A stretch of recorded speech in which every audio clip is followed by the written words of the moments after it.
Vous écoutez Radio Lomé, il est 12h30.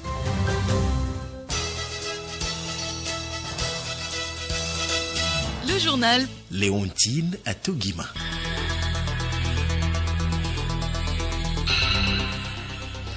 Mesdames et messieurs, bonjour. Merci de nous choisir pour vous informer. Au sommaire de cette édition, année scolaire 2020-2021, la rentrée administrative débute ce lundi. Le corps enseignant ouvre le bal afin de préparer la reprise proprement dite des cours le 2 novembre prochain. Radio Lomé a fait un tour dans certains établissements scolaires ce matin. Covid-19, le Togo compte à ce jour plus de 2000 cas de contamination. La propagation de la maladie devient de plus en plus locale. Une mission de l'organisation onusienne UNICEF a échangé avec le comité local de gestion de la riposte de Tongu sur les difficultés rencontrées et les approches de solutions pour venir à bout du virus dans la localité. Les contestations des résultats de l'élection présidentielle en Guinée se poursuivent. Le vice-président de la CENI, Banosso, demande la reprise partielle ou totale de l'élection compte tenu de certaines irrégularités relevées dans un rapport.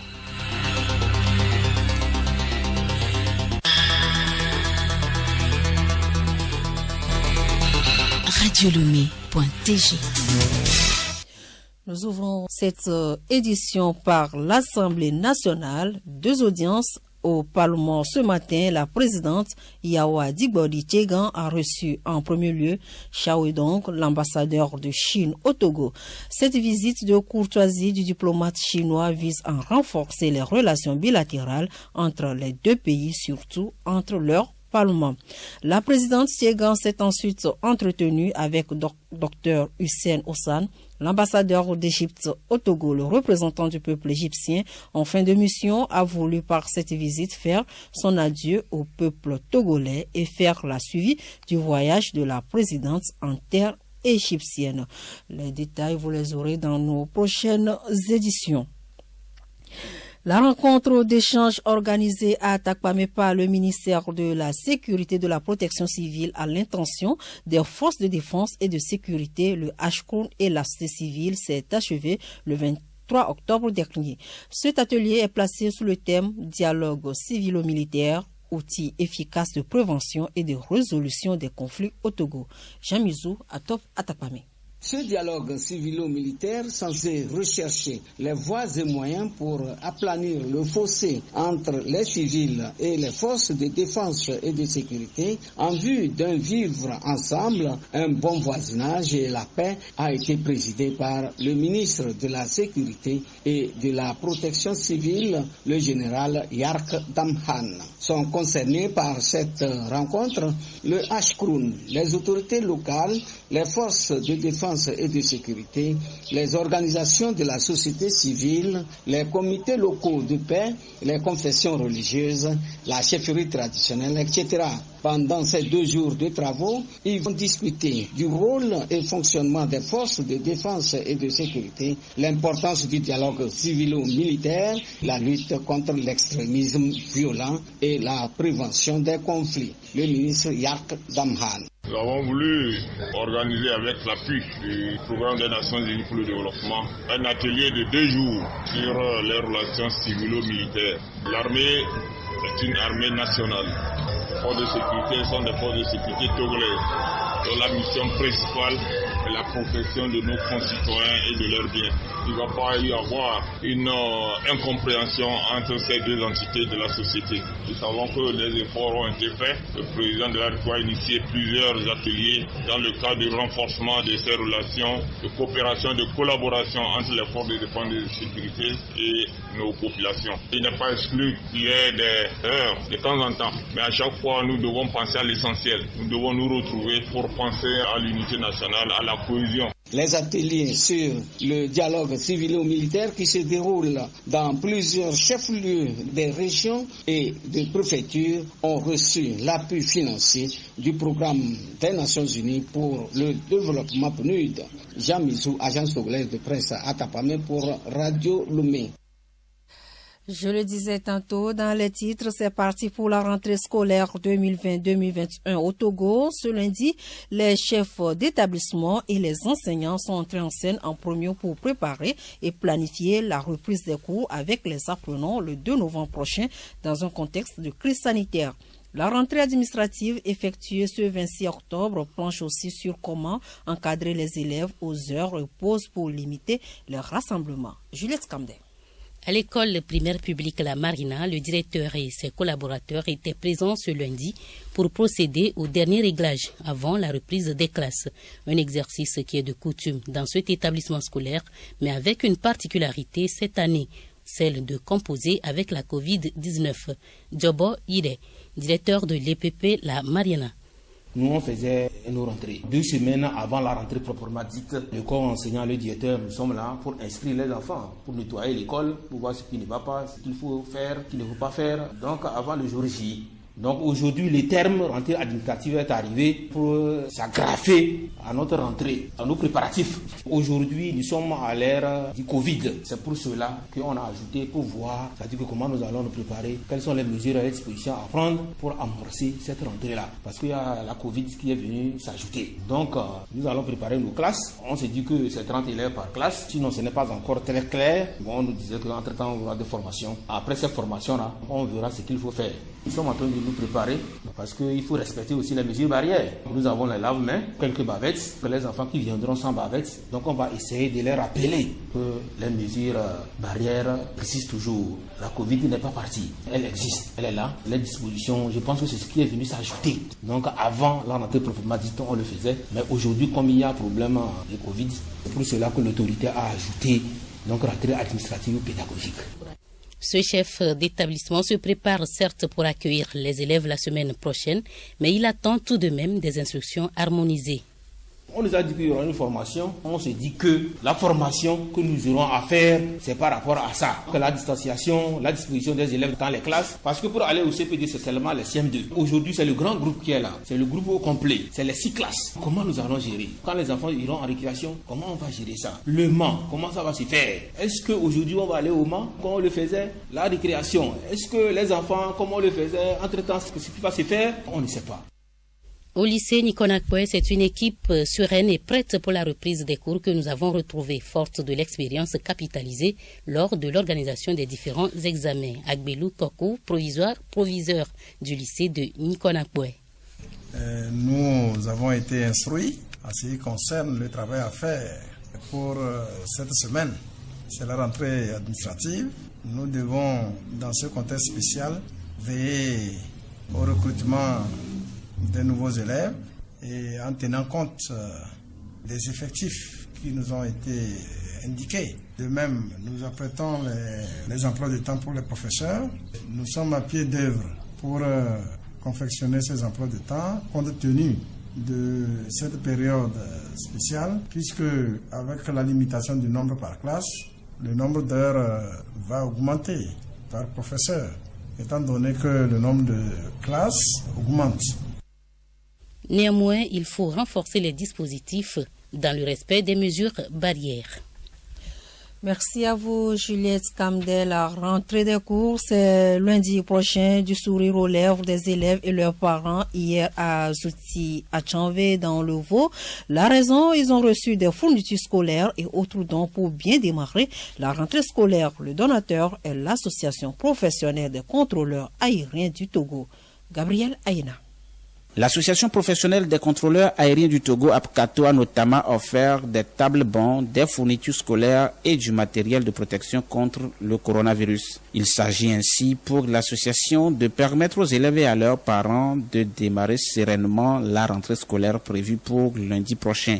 Akposu Kodjo, président de l'APCATO. On s'est approché de la présidente de l'association Sourire Ensemble, Madame Elisabeth Apampa. Ensemble avec elle, on a vu des photos de certains sujets l'école primaire. Effectivement, quand j'ai vu la photo et avec mon bureau, on n'a pas hésité. On a vu qu'ils sont vraiment dans le besoin. C'est vrai que ce qu'on a donné, c'est modeste. Ça ne peut pas couvrir tout le besoin. On espère faire mieux prochainement. Ce qu'on attend, c'est d'abord que les bénéficiaires fassent bon usage de ce qu'on a amené pour encourager d'autres donateurs à suivre nos pas et pour nous encourager nous-mêmes à revenir une autre fois. Cette action s'inscrit dans le cadre de la célébration de l'édition 2020 de la Journée internationale du contrôleur aérien observée le 20 octobre de chaque année. Les bénéficiaires sont heureux et promettent un bon usage du matériel réceptionné. John Do Kofi, directeur du CG Zoti à Tchambé. Effectivement, c'est un sentiment de satisfaction, de joie. Le moral est haut. Nous sommes prêts à affronter cette nouvelle année avec courage. Ça va nous aider à respecter la distanciation sociale dans les salles de classe. Et les fournitures aussi aideront nos élèves afin qu'ils puissent se mettre réellement au travail pour relever beaucoup de défis.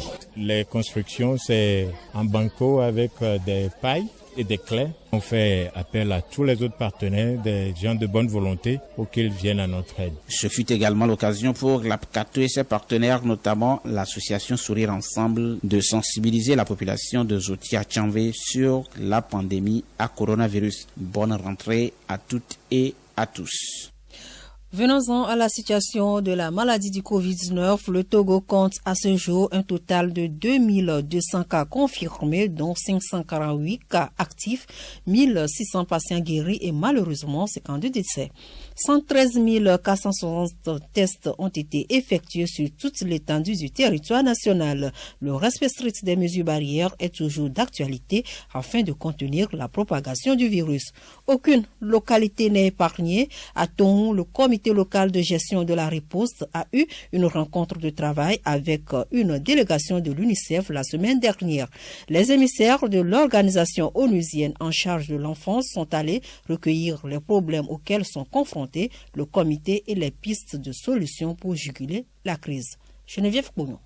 Les échanges ont aussi porté sur l'identification des zones sensibles à la maladie afin de réduire la propagation de la COVID-19 dans la préfecture. Selon le président du CLGR COVID-19, préfet de Tongo, colonel Diato Nadendo Dana, les points d'entrée dans la préfecture sont sous contrôle, les marchés sont surveillés, des prélèvements réguliers sont effectués pour le contrôle de la maladie chez les personnes suspectes, notamment les passagers, les malades dans les cantons et natifs venant de l'extérieur. Les établissements scolaires sont dotés de dispositifs de lavage de mains et de savon liquide. Il a précisé que sa préfecture a enregistré 2 cas positifs à la COVID-19 qui sont guéris.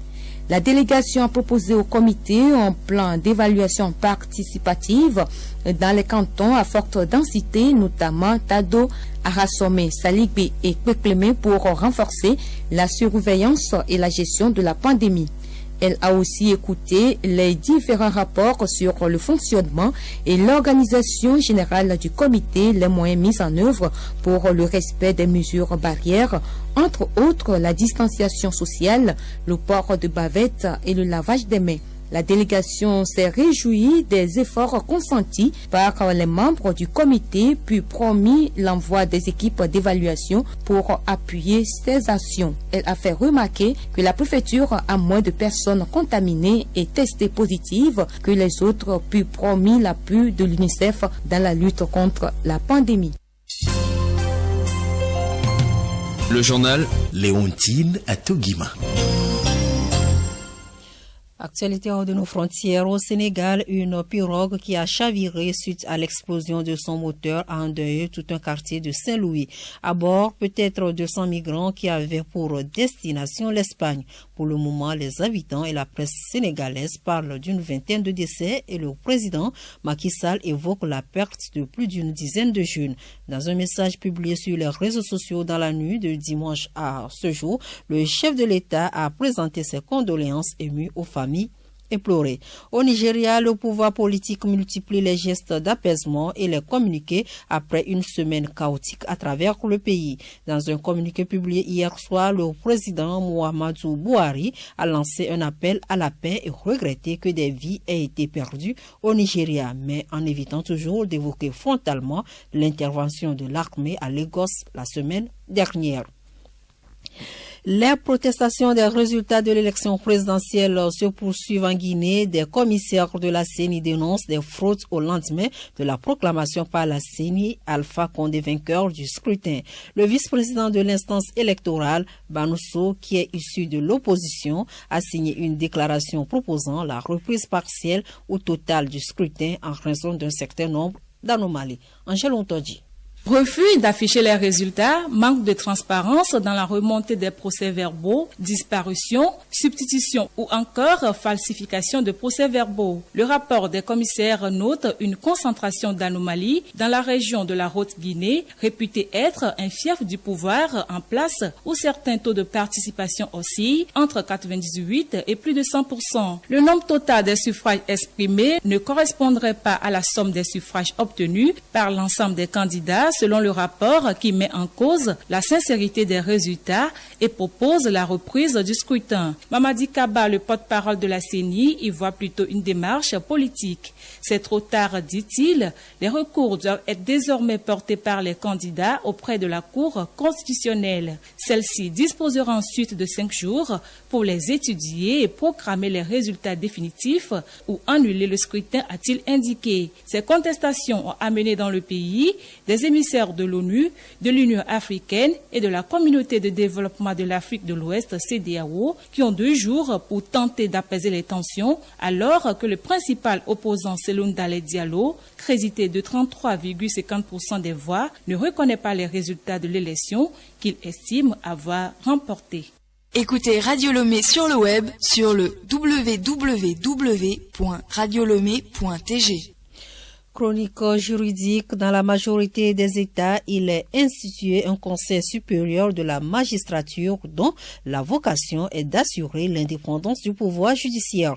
Au Togo, l'organe a été créé depuis 2015. Découvrons son organisation, sa composition et ses compétences dans ce numéro d'Hélène Assabi. Le Conseil supérieur de la magistrature, CSM, est un organe constitutionnel institué par la Constitution du 14 octobre 1992. Il gère la carrière des magistrats et veille à ce qu'ils accomplissent convenablement leur mission en rendant des décisions justes. Le CSM défend aussi l'indépendance du pouvoir judiciaire. Chakura Sanoka, président du tribunal de travail de Lomé, membre du CSM. Le Conseil supérieur de la magistrature défend l'indépendance du pouvoir judiciaire, l'indépendance de la magistrature. Et le chef de l'État est le garant de cette indépendance. Il est aidé dans cette tâche par le Conseil supérieur de la magistrature. Le Conseil supérieur de la magistrature également œuvre pour trouver des solutions aux revendications des magistrats. Le Conseil supérieur de la magistrature est aussi chargé de la discipline des magistrats. Le Conseil supérieur de la magistrature est également l'organe qui se charge de la discipline des magistrats. Si un magistrat vient à faillir dans l'accomplissement de sa mission, le citoyen peut saisir le garde des Sceaux qui va investiguer et saisir également le Conseil supérieur de la magistrature qui va essayer de voir si le magistrat a agi selon les règles de l'art et s'il n'a pas agi selon les règles de l'art, qu'il a commis une faute professionnelle, il va y répondre, nul n'étant donc au-dessus de la loi, vous le savez. Cette 5e mandature est composée de 9 membres, dont 3 femmes. À lundi prochain pour un autre numéro. Merci à vous, Hélène Assabi. Les titres du magazine des sports pour boucler cette édition éliminatoire CAN 2021, double confrontation Togo-Égypte, les 14 et 17 novembre prochains. Une première liste des pharaons est connue. Elle comprend uniquement ceux évoluant hors du pays. La liste sera complétée cette semaine par les locaux. Asco de Kara et Unisport de Sokode disposent d'une semaine pour envoyer chacun la liste de 23 joueurs à la CAF. C'est dans le cadre des prochains préliminaires de la Coupe CAF et de la Ligue des Champions.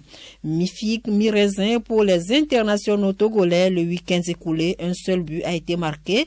Dako Namper et Bebou fait match nul. Championnat dans les 5 meilleurs pays de football en Europe, le PSG retrouve le fauteuil en France, Leipzig en Allemagne, Milan AC en Italie, Everton en Angleterre et l'étonnant Real Sociedad en Espagne sont aux commandes. Théophile Dandako vous donne rendez-vous dans un instant.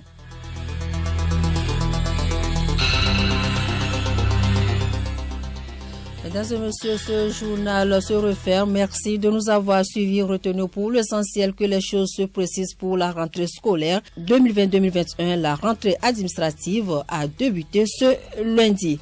La contagion du virus corona est devenue aujourd'hui communautaire, voire locale, ce qui exige de nous la vigilance accrue du respect des mesures barrières.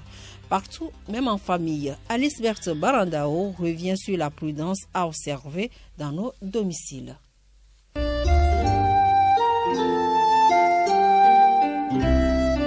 La propagation du coronavirus est croissante dans les pays malgré la guérison de certaines personnes. Ceci nous invite à la prudence dans tous les lieux publics comme à domicile. Les parents jouent un rôle central dans le bien-être de tous les membres de la famille, d'où la nécessité de faire attention à tout à la maison. Dr Tossa Kokou de la cellule de riposte contre le Covid-19 nous interpelle. Il est recommandé quand même une distance entre les personnes, même en famille. Il ne faut pas approcher l'autre de moins de 1 mètre, d'éviter les contacts étroits et de respecter les mesures barrières. Que faire, docteur, lorsqu'on se parle entre nous en famille? Quand vous parlez, il faut vous protéger, il faut protéger l'autre. Mettez une bavette pour éviter que vos salives ne tombent sur l'autre. Et il faut que ce soit réciproque. Et quand le membre de la famille tousse par exemple éternue, dans ces conditions, il ne risque pas d'éclabousser l'autre. Et ou bien vous toussez dans le creux du coude, ça a été dit. Et le lavage des mains, parce que le virus séjourne sur les surfaces plusieurs heures. Dites-nous quelles sont les surfaces susceptibles à domicile de nicher le virus du corona. Sur les rampes d'escalier, sur les tables et autres, le risque est toujours là. Mais la mesure phare, c'est de se laver les mains systématiquement. Mettons en pratique tous ces conseils pour mieux nous protéger contre le virus du corona.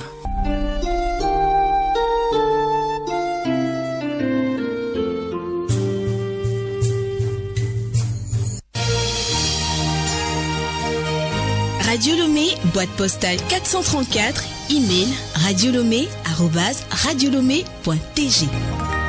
Radiolomé.tg